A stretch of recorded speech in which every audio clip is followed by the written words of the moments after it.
welcome dear student. Today we will start a very interesting chapter of science, that is man-made material. So this is a part 1 video of this lesson and class 8. So let's begin. So student, we use various types of material in our daily life. Those material are made up of various materials like wood, glass, plastic, thread, soil, metals, rubber, etc. So these are natural as well as man-made material. Of those materials, some materials are natural material and some are man-made material. So wood, rock, minerals, water are natural, and human perform research on various natural materials in laboratory. So what are the natural material? Something that exist in nature. It can be plants, animals or landscapes. Next we have is man-made material. So with the help of the natural material, various material are manufactured or produced in factories. Such materials are called as man-made materials, right? So examples of these are glass, plastic, artificial threads, thermocol, etc. and many more examples we have of man-made material. So what are these man-made materials? Something that has to be built by people, that means by us.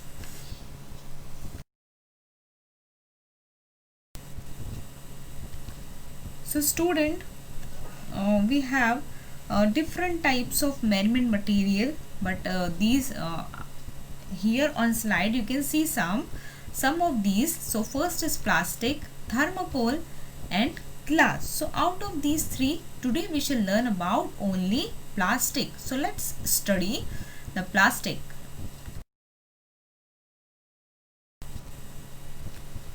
Yes, plastic. So we will study detail in plastic. So first of all, let's see or let's understand what is plastic. So a man-made material showing the property of plasticity and made up of organic polymer is called plastic. Now what is this polymer? So a polymer is a substance or material consisting of very large molecules or macromolecules. Macromolecule means smaller molecules composed of many repeating subunits. So these are the plastic.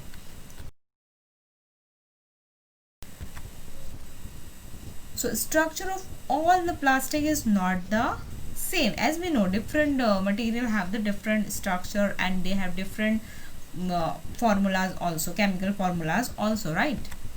So some are linear while some are circular, and depending upon the effect of heat, plastic can be classified into two types. That means depending on the effect of heat, that how they are respond to the heat. So plastic can be classified into two types. Let's see them. So plastic. So here are two types of plastics. First is thermoplastic and second type is thermosetting plastic. So let's see one by one in detail. So student, the plastic that can be molded as per our wish is called as thermoplastic. That means we can make many shape out of this thermoplastic. And for example, we have polythene carry bag. PVC are used for, PVC means, here are the PVC, that means polyvinyl chloride. So these are used for manufacturing the toys, combs, plates and bowls, etc. So these are the thermoplastic. Now student, another plastic is such that once a specific shape is given with the help of mold, its shape cannot be changed on heating. It is called as thermosetting plastic. For example, electric switches, covering over the handles of cooker, etc. So these all are the example of thermosetting plastic. In that means this type of plastic cannot change their shape on heating also. So now we will study the properties of plastic one by one. So first property is plastic does not corrode. That means it cannot be rusted. You can see in the picture also it cannot be rusted. Why? Because metals only rusted. Okay. So plastic does not have this property. Now next, it does not decompose. This means that all the plastic that has ever been produced and has ended up in the environment is still present there in one form or another. So they can present in nature as for a long period of time. Third, it is not easily affected by humidity, heat, rain, etc. Items of any color can be made from it. So we can make different types of material by our wish. It can be molded into any shape due to the property of plasticity. So it can be molded in any shape. And it is a bad conductor of heat and electricity. That means heat and electricity cannot be transformed from the plastic. Now being light in weight, it is very easy to carry. Here we have the different types and uses of the plastic. So on the left hand side column we have the types of a thermoplastic, and in the right hand side column we have the uses of these different thermoplastics. So let's see one by one. First is polyvinyl chloride, that means PVC. In short, it is PVC. So bottles, raincoat, pipes, handbags, shoes, electric cable, insulation, furniture, ropes, toys, etc. So these are all made by polyvinyl chloride or PVC. Next we have is polystyrene, that is PS. So uses of these are thermo-insulating parts of electric appliances like refrigerators, gears of machines, toys, protective coverings like covers of CD and DVD, etc. Now third is polyethylene or PE. So uses of these are, it can from this we can make milk bags, packing bags, flexible garden pipes, etc. Fourth one, polypropylene, that is PP. So from this PP we can make parts of loudspeakers can be made, and vehicles, ropes, mattresses, laboratory appliances, etc. So these all are the types of thermoplastic and their uses. And next we have the types of thermosetting plastic. So first type is bakelite, and the uses of bakelite are from this cabinets of radio, TV, telephones, electric switches, toys, coverings, and coverings over handles of cookers, etc. can be made. Second is melamine. So this is another type of a thermosetting plastic. So it can be used for domestically useful items like cups, saucers, plates, tray, and some spare parts of airplane engines, electric and sound insulating coverings, etc. can be produced or can be made. Third is polyurethane. So from this, surfing boards, small boats, furniture, seats in vehicles, etc. can be prepared.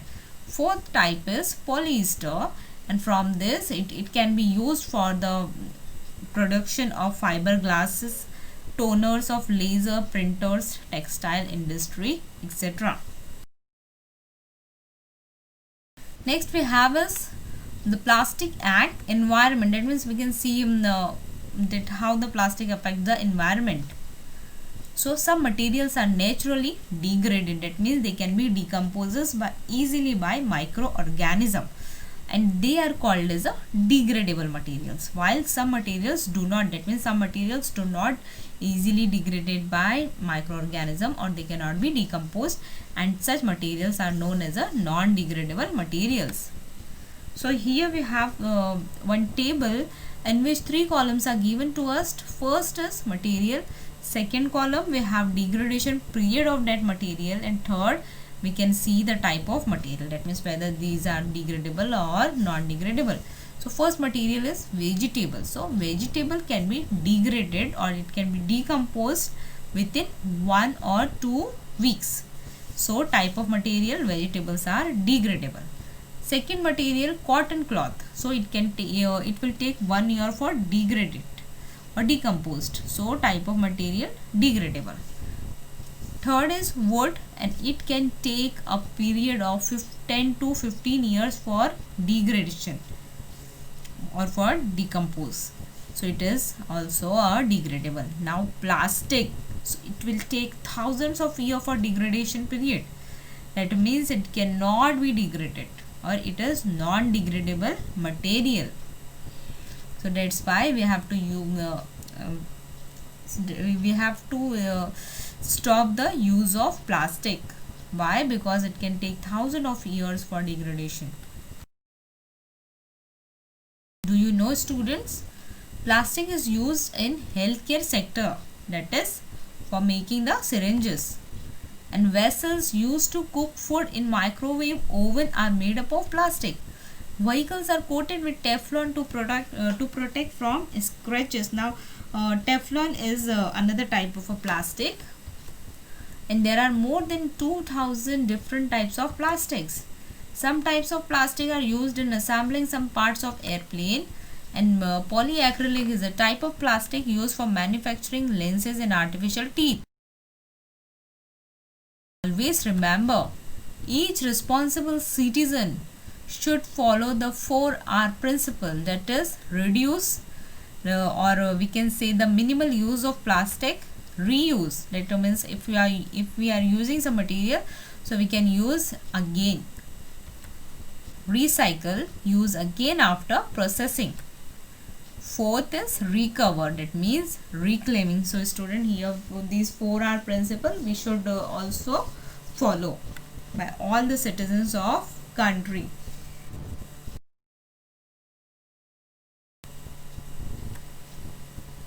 So student, I hope you all have understood this session. Thank you.